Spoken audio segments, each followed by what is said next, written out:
My name is Simon Gotiel, and I'm the director of CRASSH, and welcome to the second of this year's Leverhulme lectures, sponsored by the Leverhulme Trust. Our Leverhulme professor this year is Clifford Siskin, and I'm sure he needs no further introduction at this stage. He's been here for quite a while, and he's going to talk to us about guesswork, which seems to me to be outright.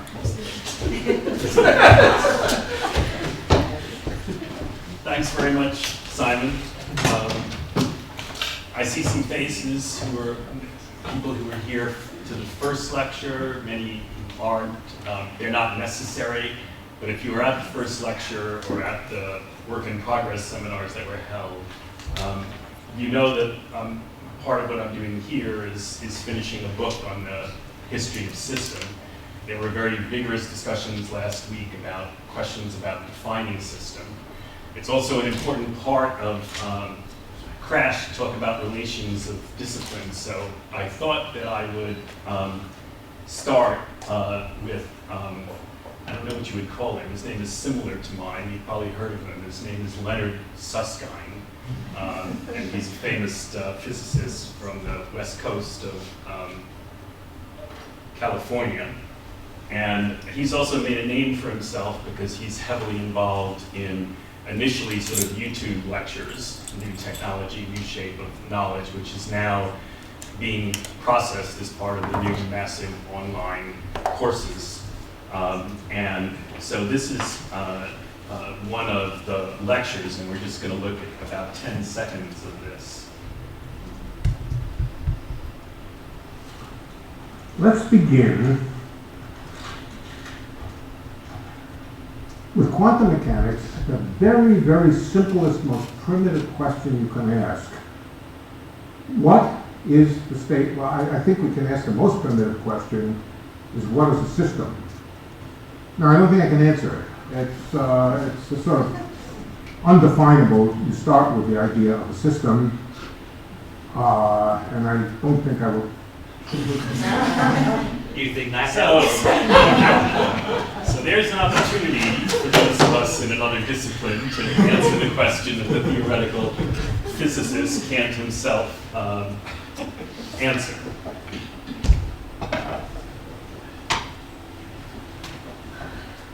Switch over to here so I can see that better. What's at stake in my talk today may best be captured by the background image of this slide, an image which, as I speak to you, has just become, or is about to be, we're not sure whether it's happened yet, one of the first human artifacts to leave the solar system. To put this more succinctly, the system of the world is about to leave our system.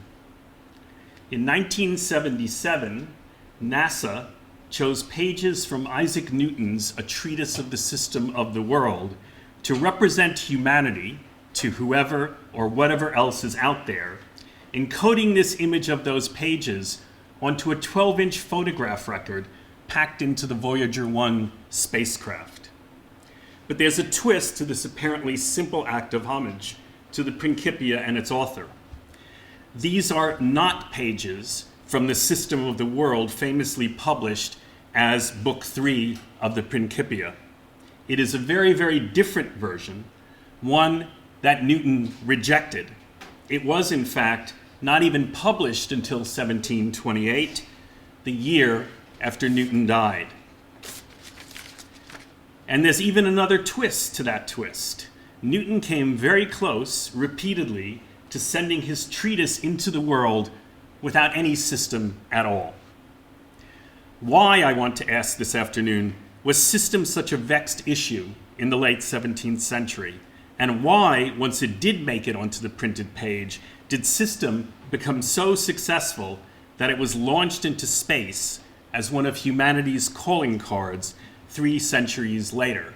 And Voyager is now at the end of the solar system in the sense of what they call the heliosphere, which is the wind from the sun. And it may have actually passed the influence of that wind. At the moment, they think that it's about to do it. How did that particular form of knowledge come to represent our species' ability to, as Francis Bacon put it, advance knowledge.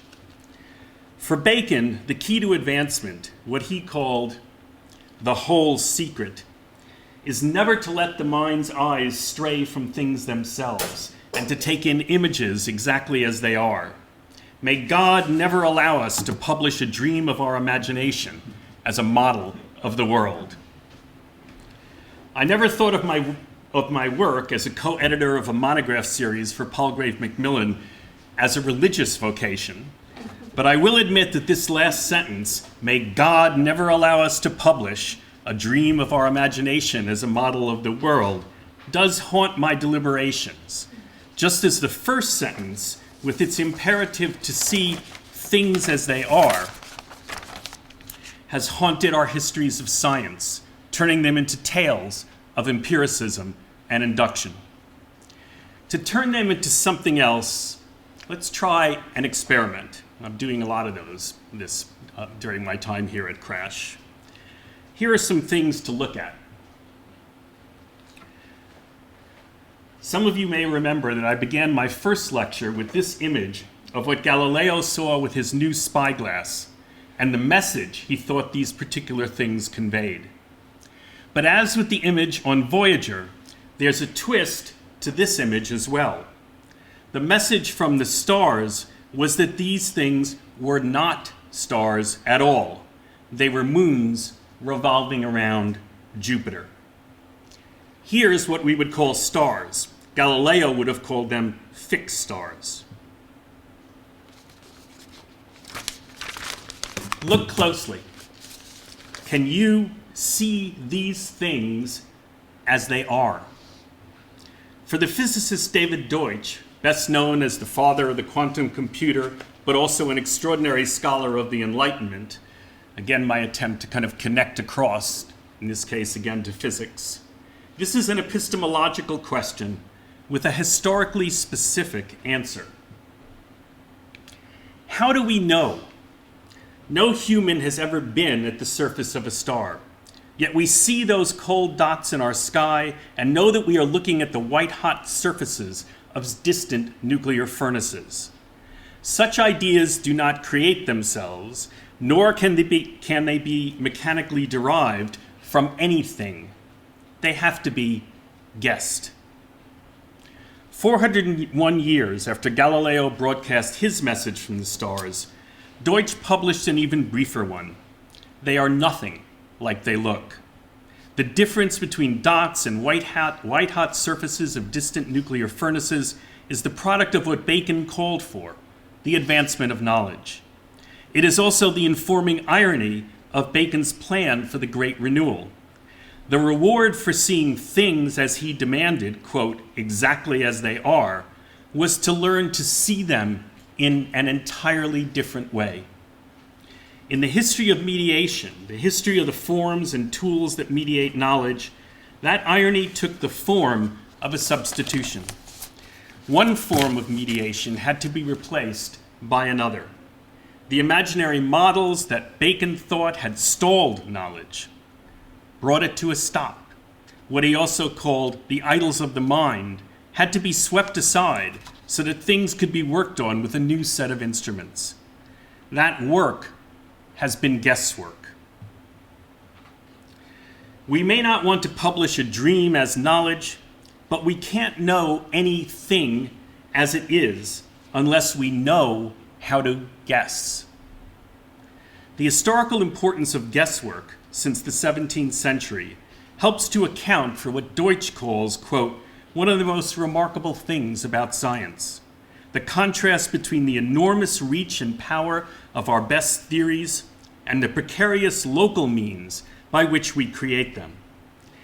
Guessing, of course, is an act that can occur at any time, but the work it performs depends on both context and form. Bacon's emphasis on things was not a simple turn to empiricism for the raw materials of induction. It was part of a strategy for changing context that cleared a space for the new tools of guesswork. What was cleared away was the scholastic reliance on both authoritative texts and the forms by which that authority was exercised. The two primary ways of exercising that reliance were commentary and questions. The former extrapolated from the text through forms of logic and method. The latter used those same tools to take the scholar or student back from the question to the text because the answers were there. Neither things nor guesses interrupted these circuits, which made them efficient forms of pedagogy for these schoolmen. Two genres in particular were important vehicles for circulating knowledge through those circuits: tractates or treatises and summas. A treatise that summarized a particular topic was a summa, but summas could also take the form of a set of questions. Answers to those questions collectively covered the various parts of a topic by securing them back to the text from which the questions were generated. As a form used to feature relationships between parts and wholes, system at that time lent itself to these logical extrapolations of scholasticism. Some of the ambiguity we find among later writers toward the genre of system has its origin in this early link to the scholastic. Adam Smith, for example, used system extensively, even declaring his own and man's, quote, love of system. But he also projected this particular use of system back onto a Stoic philosopher he wished to blame for reducing, quote, their doctrines into a scholastic or technical system of artificial definitions, divisions, and subdivisions. One of the most effectual expedients, perhaps, for extinguishing whatever degree of good sense there may be in any moral or philosophical doctrine, unquote. But system, like treatise and other genres of knowledge, could be used to perform other kinds of work. A genre can vary its features and functions because genres are groupings that change over time. They are empirical groupings, not logical. Once the turn against Aristotle and toward things deflated the value of scholastic diagramming and sets of questions, the feature of parts and wholes was repurposed to what I am calling guesswork. To guessing, for example, which parts belonged to which wholes. By 1728, in his Cyclopedia, Ephraim Chambers highlighted precisely that feature in defining system as the whole of any doctrine, the several parts whereof are bound together and follow or depend on each other. Definition, however, was only a start for Chambers. His Universal Dictionary also promised, quote, accounts of the things signified thereby. Thus, a few lines deeper into the system entry, Chambers launches the reader on a quintessentially cyclopedic journey through the early 18th century landscape of new knowledge. The first stop in this cross-referencing, a feature Diderot enthusiastically adopted for his encyclopedia, links system to another form of guessing.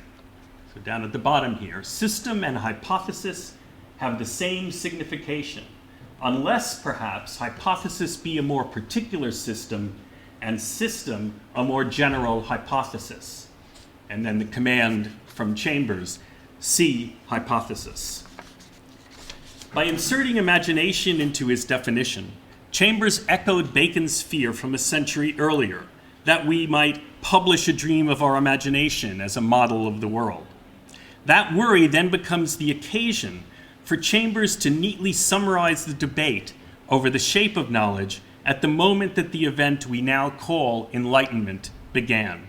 Quote, this is Chambers, "The real and scientific causes of natural things generally lie very deep. Observation and experiment, the proper means of arriving at them, are in most cases extremely slow, and the human mind impatient. Hence, we are frequently driven to feign or invent something which may seem like the cause." Such fictions or hypotheses, Chambers concluded, quote, "are much less current now than formerly, for philosophers had become, quote, divided as to their use." He then clarified his own position by asserting that, quote, The latest and best writers are for excluding hypothesis and standing wholly on observation and experiment. Not surprisingly, Chambers then invokes the author of the Principia, quote, "Whatever is not deduced from phenomena, says Sir Isaac Newton, is a hypothesis, and hypotheses, whether metaphysical or physical or mechanical or of occult qualities, have no place in experimental philosophy." This statement is from the penultimate paragraph of the General Scholium, added to the end of the 1713 second edition of the Principia. It was thus an echo of how Newton had chosen to open the optics 9 years earlier in 1704. Quote, "My design in this book is not to explain the properties of light by hypotheses, but to propose and prove them by reason and experiment." Hypothesis was in such ill repute by that second decade of the 18th century that Roger Coates opened his editor's preface to the Principia's second edition with a full-scale attack on those who, quote, "take the liberty of imagining whatever they please. When they do this, they are drift off into dreams, ignoring the true constitution of things." So notice the echo of Bacon's vocabulary here. Those who take the foundation of their speculations from hypotheses are merely putting together a romance. Elegant, perhaps, and charming, but nevertheless a romance. If system had been functionally synonymous with hypothesis, then it too would have been banished into romance and from a central role in Enlightenment. But the consistent and telling qualifications in Chambers' entries presage a different tale. Read together, they describe how a conceptual and functional wedge formed between the two genres, system and hypotheses, an angled system into the linear rise I described in my first lecture.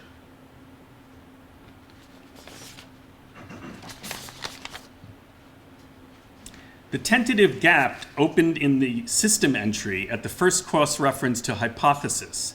They are the same, quote, "unless perhaps they are not," widens in the hypothesis entry with the assertion of an essential difference in their similarity. System here is hierarchically dominant, with hypothesis but one of its kind.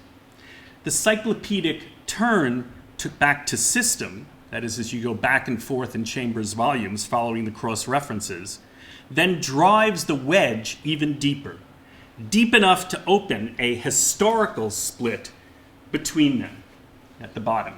Some late authors indeed furnish a fresher distinction.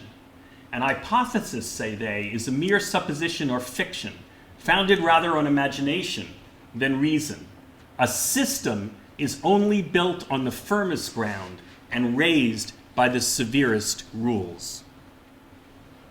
The furnishing of this distinction proved to be a crucial adjustment to the historical trajectory of system, functioning like the controlled burns that change the attitude of a spacecraft, redirecting and prolonging its flight.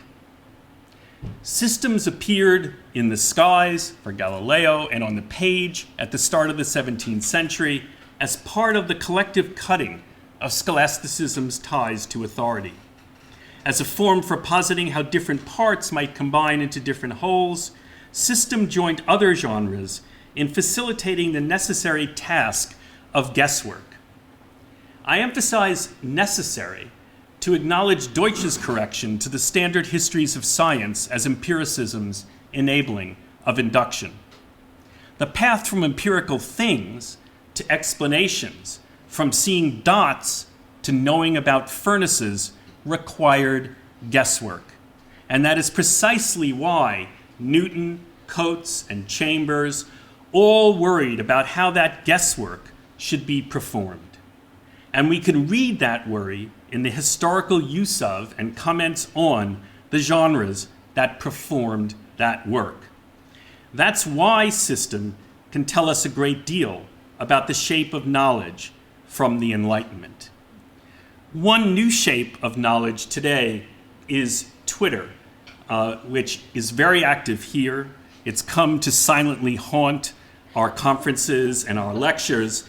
So I thought I'd turn the tables a bit and break the silence by bringing it into my talk. So here's the CRASSH feed. We have a little exchange here. And there's Katie, who did such an accurate job in tweeting the first lecture, posing a question or challenge, hoping for a clearer idea of how systems relate to his new technology, which I assume was a reference to the tectonics that I debuted back then. So what follows, Katie, is for you, particularly as a scholar of things. One message that system conveys over and over again is that knowledge during the Enlightenment became a matter of doing things over and over again. Guesswork needed things as they are, not because things like dots somehow suggest nuclear furnaces, but because things can help us to choose between guesses. After choosing, we can then guess and choose again, and then again, with the expectation that every iteration mediates the previous ones to produce a tighter fit between things and explanations. For Deutsch, this process of error correction informed the, quote, tradition of criticism that distinguished Enlightenment, enabling its, quote, sustained, rapid growth of knowledge. Here, then, are two important reasons why system played a central role in that tradition and in my own work. Not only did its parts and wholes lend themselves to guesswork, to choosing what parts fit together into what wholes, but what I call its scalability proved to be scaffolding for error correction, as explanations were made to fit through adjustments to scale. Those adjustments made those explanations harder to vary and thus better matched to the specific problems they were supposed to resolve. In helping to make those matches, scalable systems became vehicles for converting information into knowledge, per Deutsch's very practical distinction. Quote, knowledge is information which, when it is physically embodied in a suitable environment, tends to cause itself to remain so. Scalability, wholes becoming parts of larger wholes, surfaced as an important feature of system, and system entered the vernacular at the same time that Galileo discovered that Earth was not the only planet with a lunar system, that Jupiter also had a moon, in fact more than one. This switch from singular to plural, as I explained in the first lecture, told Galileo that the system of the world was a world full of systems, allowing Galileo to tell, quote, all philosophers and mathematicians that the larger system was heliocentric. It tells those of us interested in the history of system that the growing importance of that genre was linked to its being used to convey changes in scale, as in positing lunar systems as parts of a solar system, like the solar system, the system of the world, is now leaving. Systems' capacity to assume different sizes, to scale up and scale down, meant that it could both adapt to changing situations and contexts and alter them as well as itself. As it did for Galileo and his telescope, this feature of system has made systems newly important today as a genre adequate to our new tool, computers, for which the term scalability specifically signals the ability of a computing system to handle a growing amount of work. Engaging systems as an scalable technology, a major project of my book, can thus help us to understand its persistence over time and its patterns of proliferation. The pattern for the late 17th and 18th centuries was for the genre of system to be experienced increasingly as sharing guesswork with other genres, but having the potential to do that guesswork better. In Chambers's terms, knowledge shaped by system could be, quote, built and raised on the firmest ground. The conditional is crucial here. Many systems could just as easily, to use a favorite word for failed systems in the 18th century, explode. There was no set way to build them, no guarantee of the results. But what mattered was not their fallibility, but that thanks to particular features such as scalability, they remained on the strong side of Chambers' fresher distinction. Working before that distinction was drawn, Bacon feared that forms like system might easily be deployed using scholastic methods with rhetoric rather than things, filling out the initially empty spaces. His solution was generic, claiming to follow the, quote, earliest and most ancient investigators of truth. He wrote aphorisms. These, quote, short, unconnected sentences, not methodologically arranged, conveyed in their very form, he argued, the sense of knowledge in growth. Another form of solution was the essay, understood as an attempt or a fragment, what Samuel Johnson called a loose sally. The plan was to start with these short forms and then proceed into the long list of 130 histories that I addressed in the first lecture. On these choices of genre, insisted Bacon, hung no less than the fate of mankind. This may sound hyperbolic, but keep Voyager in mind as you listen to his prophecy. A process would begin, claimed Bacon, with, quote, such an end perhaps as in the present condition of things and the present state of thought men cannot easily grasp or guess. It is not merely success in speculation which is in question, but the human situation, human fortune, and the whole potential of works. That's Bacon.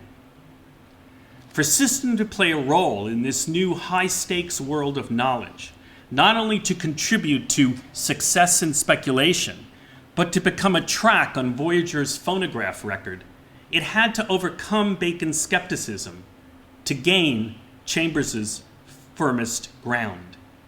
This entailed new connections, not only the iterative ones to things, but also social links to new configurations of knowledge. Guesswork had to work with another kind of work, the political and institutional work of renegotiating forms of authority and of access to knowledge. John Locke, for example, devoted roughly 4 sections of his Thoughts on Education, 1692, to the pedagogical role of systems, recurring again and again to the same 2-part formulation. On the one hand, the attempt to know, quote, the principles, properties, and operations of things as they are in themselves through system was unlikely to succeed.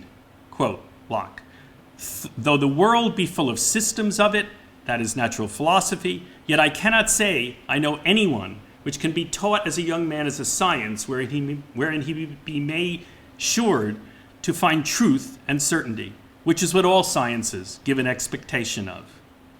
On the other hand, however, systems were not to be dismissed.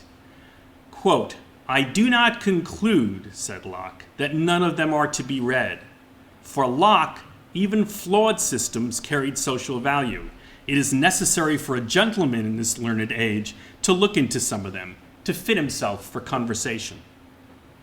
System was thus relegated by Locke to the status of a schoolboy's shortcut or a minor form of what we would now call cultural capital for young gentlemen, with one exception. It was an exception, however, that proved to be exceptional, for it was so widely shared and shared with such enthusiasm that it altered the fate of system. That exception was Newton. Although the Principia had been published just 6 years earlier, 1687, than Locke's Thoughts, Locke was already writing to the converted when he singled out that book as having changed mankind's understanding of what could be understood. Only when he turned to Newton did Locke even entertain the possibility that knowledge could assume and maintain the form of a system. Quote, though the systems of physics that I have met with afford little encouragement to look for certainty or science in any treatise, yet the incomparable Mr. Newton has shown how far mathematics, applied to some parts of nature, may upon principles that matter of fact justify, carry us in the knowledge of particular provinces of the incomprehensible universe. Here was the conviction that became so central to Enlightenment, the conviction that the world could be known.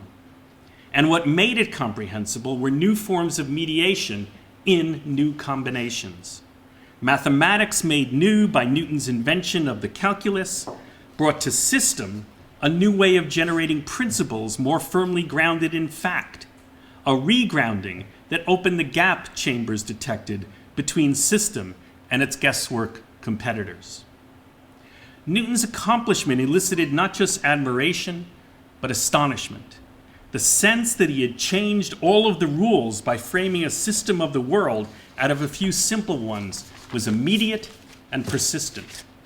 But testimonials throughout the 18th century were still tinged with surprise that such a thing could be, a system, as Adam Smith put it at mid-century, whose parts are all more strictly connected together than those of any other philosophical hypothesis.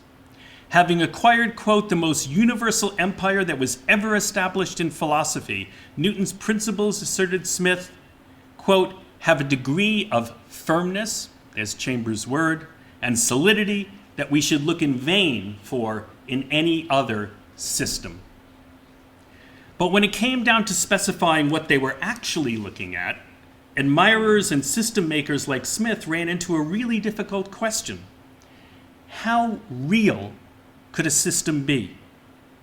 Even we, wrote Smith, astonished by his own reaction to Newton's system, quote, while we have been endeavoring to represent all philosophical systems as mere inventions of the imagination, to connect together the otherwise disjointed and discordant phenomenon of nature, have insensibly been drawn in to make use of language expressing the connecting principles of this one, Newton's, as if they were real.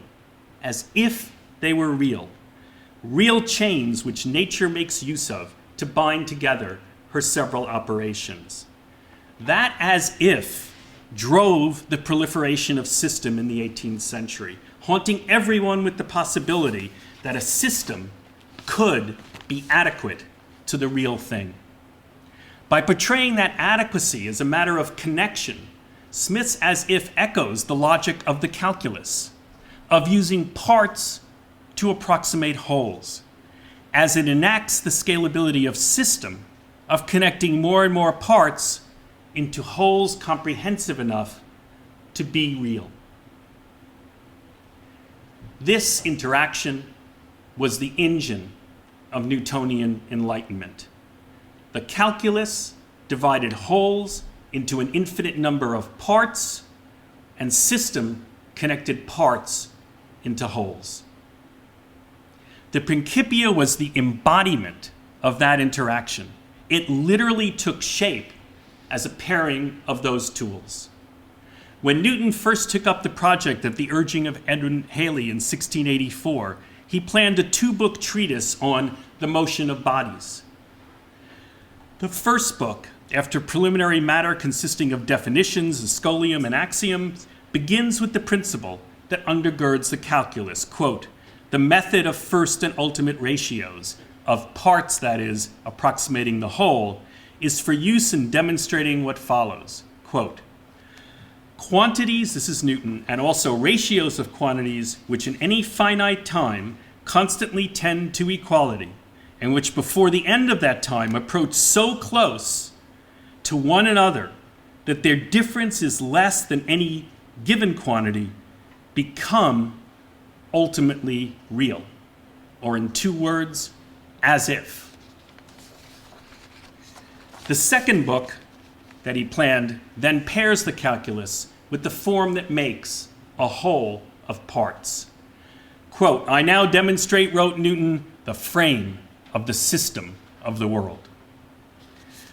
The wider implications for knowledge of the pairing of these forms of mediation, calculating the world and systematizing it, emerged as the project took its final form. By the summer of 1685, Newton had scaled up his plans. The first book was extended into a new second book on the same topic, the motion of bodies. The old second book was rewritten to become a new third book, and this more comprehensive whole now carried the much more ambitious title of The Mathematical Principles of Natural Philosophy. Ambition, however, does not really capture what was at stake in this marrying of natural philosophy and mathematics. What was new in this new title, argues Edward Grant, was that, quote, Newton regarded his treatise as if it were revealing the mathematical structure of physical nature, rather than as the mere application of mathematics to nature, as virtually all previous natural philosophers would have perceived it. The interplay of the calculus and system, by mixing the mathematically practical and the philosophically speculative, gave shape to a new kind of knowledge. Its unprecedented purchase on the real was signaled by Smith's as if, and his assertion that Newton's system had, quote, gained the general and complete approbation of mankind because it was considered, quote, not as an attempt to connect in the imagination the phenomenon of the heavens, but as the greatest discovery that ever was made by man. The discovery of an immense chain of the most important and sublime truths, all closely connected together by one capital fact of the reality of which we have daily experience. The calculus had provided the mathematical fact, the law of gravity, that confirmed the philosophical truth of system, that all truths were, quote, closely connected together. Newton acknowledged in a letter to Halley in 1686 that his claim to doing natural philosophy depended on this mix with system. Quote, the first two books without the third, he wrote, will not so well bear the title of Mathematical Principles of Natural Philosophy. But then the letter zigs and zags in a way that has puzzled many Newton scholars. Having just confirmed that he had been hard at work on the three-book version, he informed Halley of two rapid-fire changes of plan. Quote, the third book I now designed to suppress, and therefore I had altered it to the motion of bodies in two books. But, upon second thoughts, I retain the formal title. Will help the sale of the book, which I ought not to diminish, now 'tis yours. A reply from Halley a few days later apparently convinced Newton to return to the three-book plan, thus avoiding a telling discrepancy between the title of the book and its content. But why did he need convincing? Newton does complain in his letter that, quote, philosophy is such an impertinently litigious lady that a man had as good be engaged in lawsuits as have had to do with her. I found it so formally, and now I no sooner come near to her again, but she gives me warning. Most critics have taken this as a surly reaction to Robert Hooke's demand that he be given credit for the inverse square law for gravity. Though that may have been an immediate trigger, suppression of Book 3, as A. Rupert Hall and Marie Boas-Hall point out, quote, could hardly have quieted Hooke. Whether Newton thought it might or not, what we do know from this letter is that Newton worried that natural philosophy exposed him and his enterprise to certain risks. The very popularity that promised sales also invited disagreement and controversy with which we are now so familiar in our age of litigious copyright that we too easily misjudge the scope of Newton's worry. Quarreling over who discovered what and when was certainly a cause of concern for Newton. But what we forget is how new a concern it would have been for everyone. For there even to be squabbles over who made discoveries, knowledge itself had to be understood as something to be discovered rather than reaffirmed. Part of what the Royal Society was acknowledging when it honored Bacon as its father figure was that producing knowledge now meant advancing knowledge. And that invited arguments over claiming new ground. It's hard for us to grasp today that the Society's motto on the word of no one was back then the condition of possibility for arguing over who said what word first. Newton may in fact have been hot-headed and disputatious, but focusing on his individual behavior risks out missing how strange and strained this newly competitive world of new knowledge must have been for him and for all of his contemporaries. Read with that strangeness in mind, Newton's twists and turns regarding philosophy do not themselves seem so strange. Philosophy had become doubly dangerous for him. At the very moment the tensions of competition heightened, the scholastic version of natural philosophy, as Bacon so vehemently complained, had reached its shelf life. Knowledge had stalled. Its toolbox of commentaries and summas could not accommodate mathematical principles as Newton wanted to use them. Newton thus had to make a choice: suppress philosophy or change it. That was much tougher, and of course much more important in the long run, than handling Hooke. As the letter makes clear, suppressing was a no-win option. On the one hand, to avoid Hooke and litigation by removing philosophy from the project and reverting to the original title, Motion of Bodies, would be to surrender sales and thus the public recognition that was at stake in these rivalries. On the other, the compromise of keeping philosophy in the title while suppressing the book that actually contained it, Book 3, would not, to use Newton's word, quote, bear even his own scrutiny. That left changing philosophy, and that is where system came in. Newton would have been familiar with system as a vehicle for the scholastic version, a role in which it performed the rhetorical guesswork derided by Adam Smith. That was a cardinal sin for Newton as well. In fact, his problem with Hooke was less about timing and much more about method, about the role of guesswork in producing knowledge. Just like Johannes Kepler, Newton argued, who, quote, knew orbits were not circular but oval, but only, quote, guessed it to be elliptical. So Mr. Hooke just guessed and, quote, guessed amiss about gravity. Time was clearly not the only variable in these disputes. For Newton, you knew something first only if you knew it in the proper way.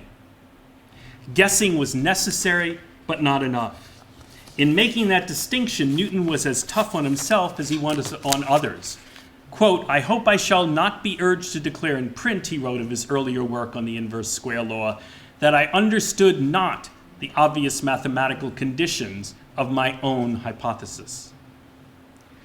The primary waypoints on Newton's path to understanding, a path trod over and over again in his letters, were hypothesis, demonstration, and philosophy. Without my demonstrations, Newton argued, the inverse square hypothesis, quote, cannot be believed by a judicious philosopher to be anywhere accurate. Demonstrating the mathematical conditions of earlier guesswork, his own and Hooke's, was the first step to being believed. The next step, from demonstration to philosophy, posed a question that was difficult because it was still new. How do you put a hypothesis cast in the language of mathematics into philosophy? Galileo had most famously put this issue on the table only 60 years earlier with his admonition in the Assayer, 1623, quote, philosophy is written in this all-encompassing book that is constantly open before our eyes, that is the universe. But it cannot be understood unless one first learns to understand the language and knows the characters in which it is written.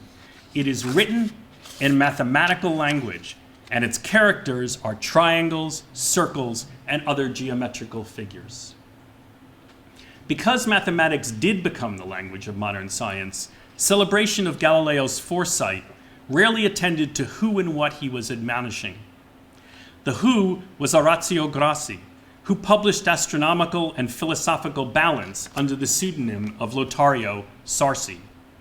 But as with Newton and Hooke, it was the what that raised Galileo's ire, and that what was philosophy itself. Quote, I seem to detect in Sarsi the firm belief that in philosophizing, one must rely upon the opinions of some famous author, so that if our mind does not marry the thinking of someone else, it remains altogether sterile and fruitless. Galileo mocks Sarsi for holding to the notion, quote, that philosophy is the creation of a man, a book like the Iliad or Orlando Furioso, in which the least important thing is whether what is written in them is true. Mr. Sarsi pronounced Galileo with a finality intended to cut any further dialogue short, quote, that is not the way it is. His insistence on the language of mathematics as the medium for translation was thus an argument for changing philosophy itself. Philosophy was thus in play in a special way during the 17th century. The question of doing it was a matter of debates over the very nature of that enterprise and not just its content. Or, wary of the animosity and pitfalls of those debates, one could decide not to do philosophy at all. As strange as that sounds, that is precisely the choice that ignited the animosity between Hooke and Newton. 7 years before the letter to Halley, Hooke had written to Newton, 24 November 1769, requesting that Newton continue his, quote, former favors to the society by communicating what shall occur to you that is philosophical. This pairing of philosophy and communication is what connects Galileo's concern about Sarsi's marrying of minds, philosophy as communication rather than truth, and Newton's decisions about what became the Principia. Should he communicate truth through philosophy? For Newton, this was a very pressing issue. Moving from demonstrated hypotheses to philosophy meant engaging in acts of communication. How do you put what you want to be, quote, believed in writing? If mathematics was the language of demonstration, then must it also be, per Galileo, the language of philosophy? And if so, then what form should philosophy on mathematical principles take? In the exchange that followed Hooke's request, this pairing of philosophy with communication surfaces with an astonishing regularity that I don't have time here to recount. Suffice it to say that Newton and philosophy had a history well before their dust-up in the writing of the Principia. It's easy, of course, to psychologize that tale, but I have recovered it not to establish a pattern of personal behavior, but to document the fate of philosophy in the late 17th century.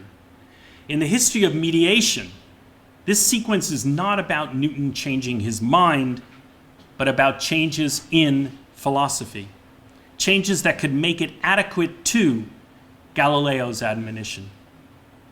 From that perspective, the calculus was a new dialect of the language of mathematics, developed to demonstrate hypotheses.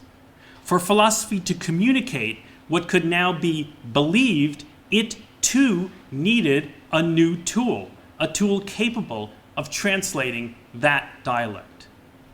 This was more reinvention than invention, since Newton chose the same tool, system, that Galileo had helped bring to prominence because it was so helpful to him. System did double duty, both naming what was seen in the physical world and turning it into a message. That was precisely the purpose of Book 3, per Newton's preface to the first edition. It would, he promised, link philosophy and communication. Quote, our explanation of the system of the world illustrates these propositions. Suppressing or including that book, the preface was written in May, a month before the Halley letter, was thus a debate about genre, about whether system could emerge from scholastic inquiry and from the mere romance of hypothesis to perform a different kind of work. This was the intellectual drama behind the oft-told melodrama of Newton's spats, and also the historical prelude to the pairing I highlighted earlier. The calculus translated wholes into parts, and system translated parts into wholes. Calibrating their interaction, however, was no easy task. Newton did in fact suppress his first attempt to, quote, exhibit the system of the world from these mathematical principles. revealing in the opening paragraph of the published version in the Principia that he had, a little bit down from the top, composed an earlier version of Book 3, The System of the World, in popular form, so that it might be more widely read. But those who have not sufficiently grasped the principles set down here will certainly not lay aside the preconceptions to which they have become accustomed over many years, and therefore, to avoid lengthy disputations, I have translated the substance of the earlier version into propositions in a mathematical style, so that they may be read only by those who have first mastered the principles. This recalibration puts system on what we saw Chambers call firmer ground. Perhaps appropriately then, NASA chose the popular version Newton wrote first and rejected to be launched into space. Imagine these aliens finding it more accessible. For Newton's immediate purposes, however, mixing in more of the mathematical distant system from hypothesis, turning it into a different kind of guesswork, a genre more finely tuned to the communicative function of philosophy. For Newton, that function was not simply a matter of clarity and popularity. Part of making his newly demonstrated knowledge believable was to insulate it from knowledge that would erode that belief through, quote, lengthy disputations. That meant stopping the older kinds of knowledge that were generated from such disputations. Newton's strange publication record sets his turn from those kinds and his formal drive to a firmer system in dramatic relief. Newton first published on optics in a 1672 article in the Philosophical Transactions of the Royal Society, an effort that elicited a wide range of criticisms requiring detailed rebuttal. For Newton, that kind of debate was not healthy, for it left the knowledge he produced looking like Sarcey's old knowledge, the unconvincing result of deductive hypothesizing and scholastic debate. His reaction was absolute. Newton was never again, as Charles Bazerman points out, quote, to publish optical results in a journal, nor was he to publish anything else in the Transactions or any other journal except for a minor piece in 1701 on a scale of temperatures. He was to present his major physical findings only within the complete and comprehensive argumentative systems of the optics and the Principia. Quote, I thought that publication should be put off, wrote Newton in the preface to the latter, in order, quote, to publish all my results together. The authority of his two inclusive books lay in their communicating through systems that, in Bazerman's words, quote, reduced opposing arguments from debatable differences to error. Error correction, once displaced from the public and personal into content and truth, emerged within the books themselves as the process of positing better explanations described by Deutsch. Additions then indicate progress. Newton justifies the Principia's third edition, for example, by emphasizing that, quote, some things are explained a little more fully than previously, and new experiments are added. More things and better guesses alternate in the manner I described earlier to produce tighter-fitting explanations. System assumed a central role in this reshaping of knowledge, thanks in part to what Newton did to it. Not only did he put it on firmer ground by altering its, quote, style, but by choosing it as the form for consolidating and conveying what his new principles could demonstrate, he provided the as-if exception to system's reputation for falling short. Its growing stature was indexed by how people referred to the Principia. The dedication calls it, quote, a treatise most humbly presented to James II, a genre, as we have seen, treatise commonly employed for knowledge work during the previous century, and often a home for systems. But Book 3's System of the World, through the pars pro toto, part for whole of synecdoche, system's sister among figures of speech, came to stand for the entire work. the Principia became known as, quote, the Newtonian system. So let's say goodbye to system at the end here. This is NASA's diagram for the heliosphere. Voyager is pushing through right now, causing this bow shock as it's about to leave our system. And I just wanted to end with this formulation from Deutsch. Scientific explanations are about reality, most of which does not consist of anyone's experiences. To unaided human eyes, the universe beyond our solar system looks like a few thousand glowing dots in the night sky, plus the faint, hazy streaks of the Milky Way.